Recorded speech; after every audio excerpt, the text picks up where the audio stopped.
Seguimos en este martes de CP Noticias en la pantalla del canal Cooperativo y como ya se nos empieza a hacer habitual los martes, es momento de nuestro segmento de salud colectiva y es el momento de recibir a la médica generalista y compañera nuestra ya, Pilar Galende. ¿Cómo andas, Pilar? Gracias por venir. ¿Cómo están? Qué gusto recibirte, ¿eh? Bueno, un martes nuevamente. En este caso para hablar de ligadura tubaria.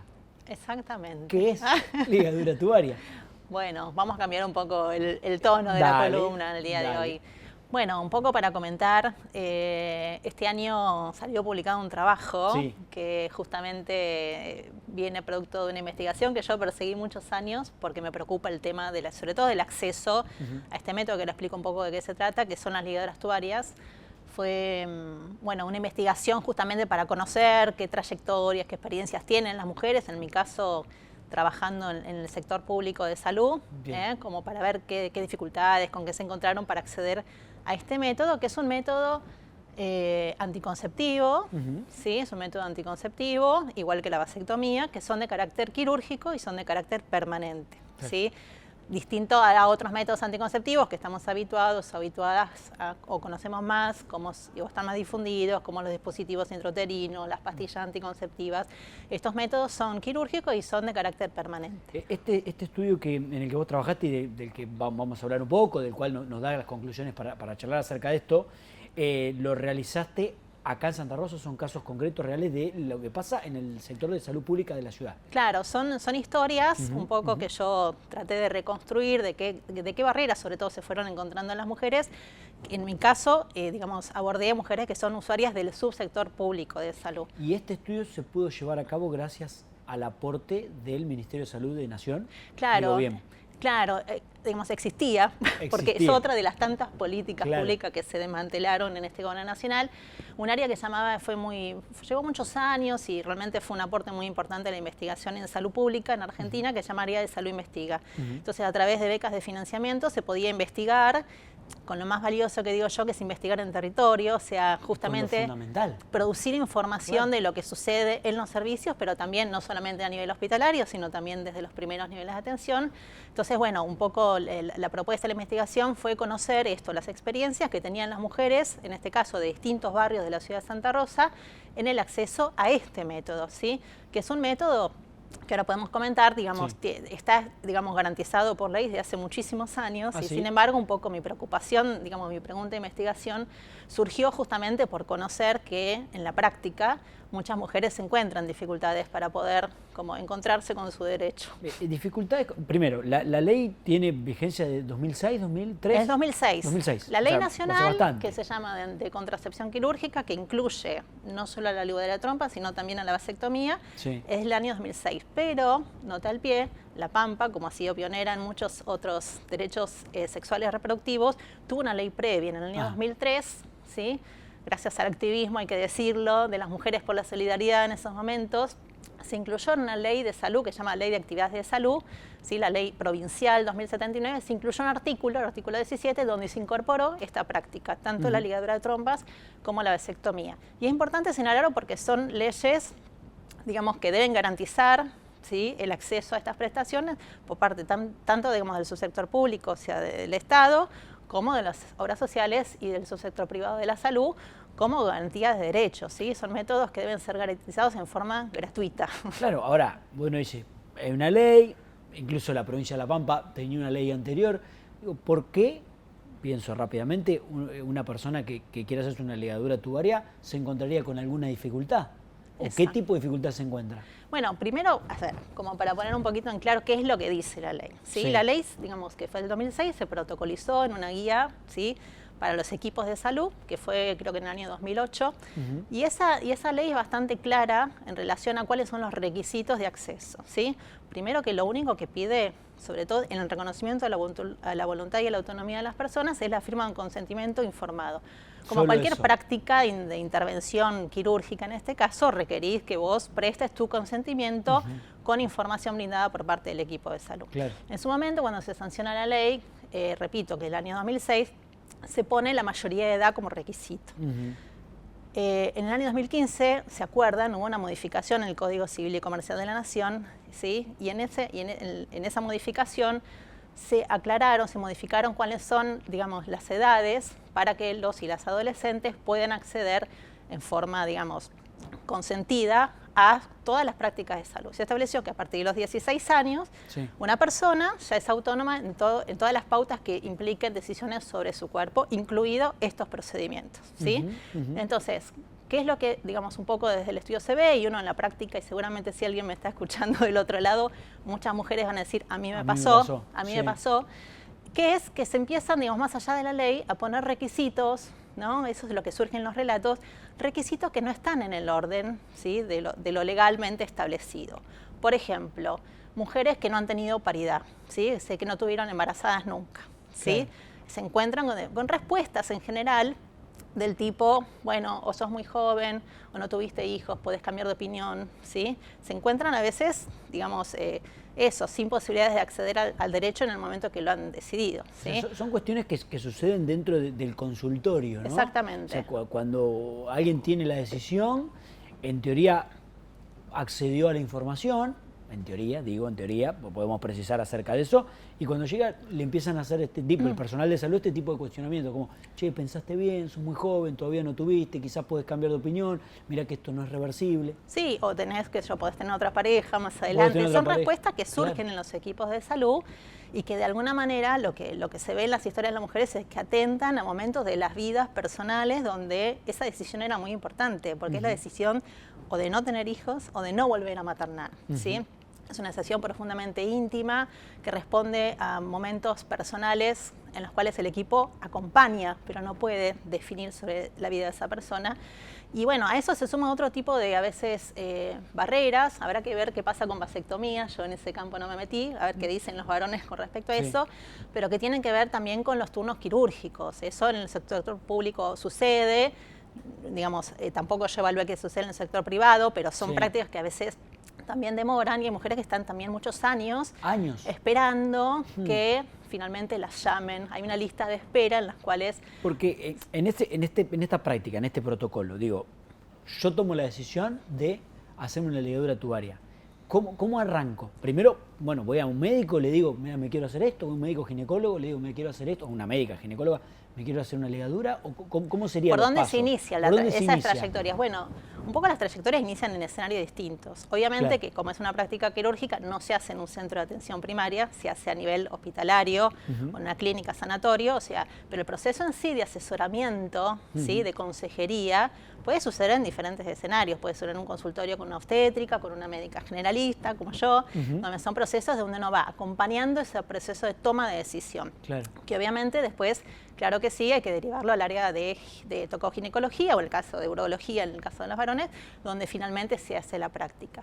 El proceso, digamos, pero el proceso esto del consentimiento, ¿sí? Es ahí donde sucede que a veces se encuentran las mujeres con negativas. No es que solamente en el momento quirúrgico, ¿no? Claro. Entonces, bueno, ahí me parece que una de las cosas importantes, por eso también tomar el tema en la columna, es dar información de cuáles son los requisitos.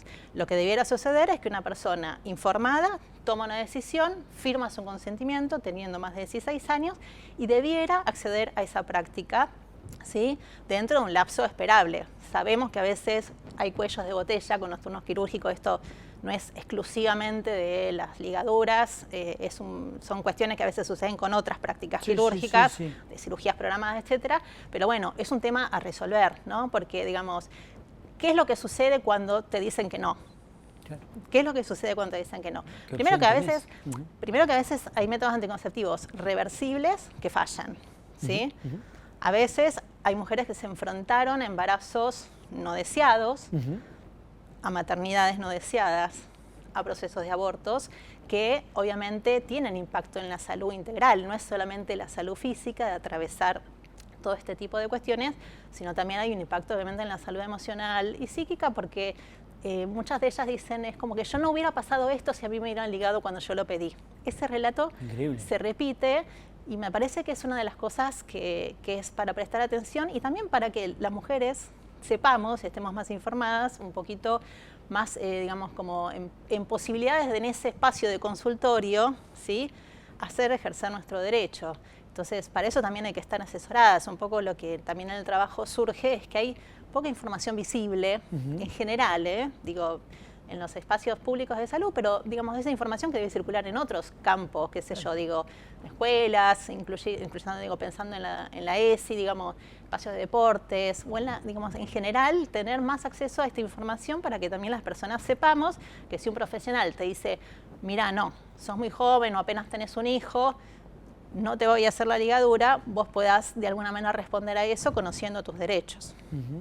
Me resultaba increíble el estudio que vos compartías y que realizaste, la cantidad de tiempo que hablabas, que algunas mujeres referenciaban que esperaron 5, 10 años entre que tomaron la decisión y que cada vez que iba a consultar le decían, no, mirá, no hay turno, ya te vamos a avisar, como para hacerse la cirugía.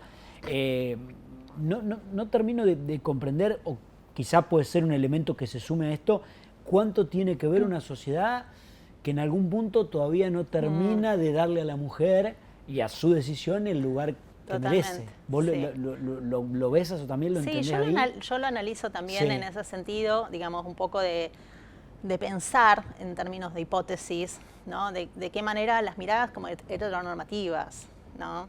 Que están en nuestra sociedad, no son exclusivas de los servicios de salud, pero se reflejan en los servicios de salud, ¿no? Las miradas que privilegian, por ejemplo, la sexualidad de las mujeres reproductiva, ¿no? Donde hay todavía como ideas, ¿no? de maternidad cumplida, es decir, que las mujeres tenemos que transitar la maternidad como parte de un proceso natural. Si bien hemos trabajado mucho en deconstruir estas ideas, ¿no? Y tenemos una ley que lleva muchísimos años, incluso la ley de salud sexual reproductiva tiene más años, del 2002, o sea que se viene trabajando en este campo, deconstruyendo, digamos, separando un poco lo que es la sexualidad de lo que es la reproducción. Sin embargo, yo creo que son ideas que están y que evidentemente se ponen en juego en el momento de la consulta. Lo que pasa es que la relación de una paciente con un médico, una médica, es muy asimétrica. Entonces, ahí las posibilidades de encontrarte en una respuesta negativa y poder hacer algo con eso no siempre es muy sencillo, ¿no? Y yo creo, esto lo digo más por la práctica médica mía, que por el trabajo en sí, sucede también en el subsector privado de salud, porque son ideas que están en nuestra sociedad y que también hacen carne, digamos, en las instituciones. Entonces, bueno, un poco me parece que reforzar estos conocimientos, difundir las leyes, hacerlas conocer, son parte de ese proceso de ir deconstruyendo, ¿no? Esas miradas, de alguna manera, que en realidad no tienen que ver con el cumplimiento de la ley, tienen más que ver con valores personales, propios, creencias sobre, digo desde los profesionales, sobre qué debe hacer la otra persona con su vida, con su sexualidad y con sus cuestiones reproductivas. Hay chicas que no quieren nunca embarazarse, no quieren tener hijos, hijas, y tienen derecho, ¿no? Claro, y también al contrario, que vos también referenciás ahí en el estudio, que hay mujeres que por ahí son jóvenes y tienen 3, 4 hijos, y desde el profesional de salud dice, ¿por qué te tenés que ligar?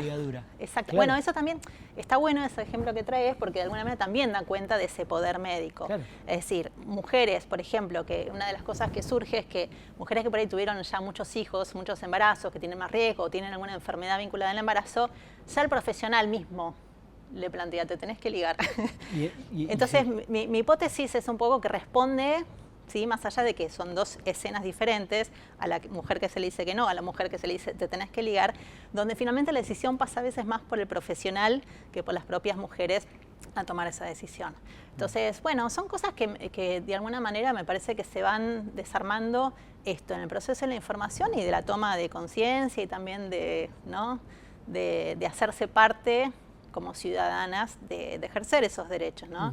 Pasa que, bueno, eso es difícil a veces en esa negociación que se establece en los espacios de consulta. Yo creo que también hay una cuestión que es muy profunda para el análisis en un segmento como este, pero la relación de fuerzas dispar entre un médico y una médica y un paciente, que va en el conocimiento, en un montón de cuestiones, pero que logra todavía, cuesta romper esa barrera. Cuesta romper esa barrera. Sí, sí, totalmente. Porque a veces cuando se rompe la barrera, se la rompe para el lado de la antivacuna, por ejemplo, que sabe más que un médico que le recomienda vacunarse. Bueno, no sé, es me parece un análisis que por ahí está bueno hacerlo, pero la verdad que es un re tema tan común que no se habla tanto y que también pone en tela de juicio esto que vos señalabas al principio.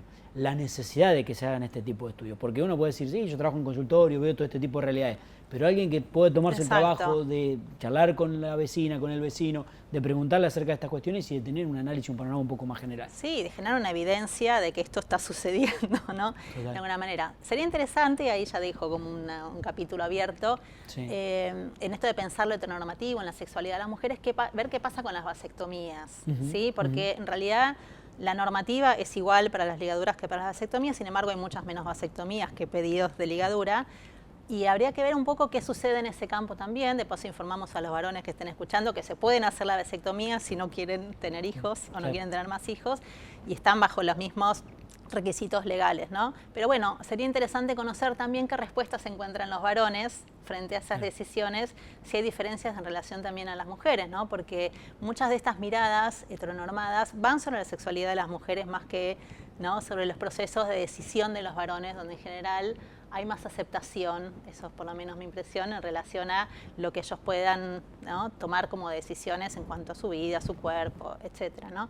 Entonces, bueno, ahí quedan abiertas puertas, pero bueno, a fines de dar información en la columna me parece importante señalar.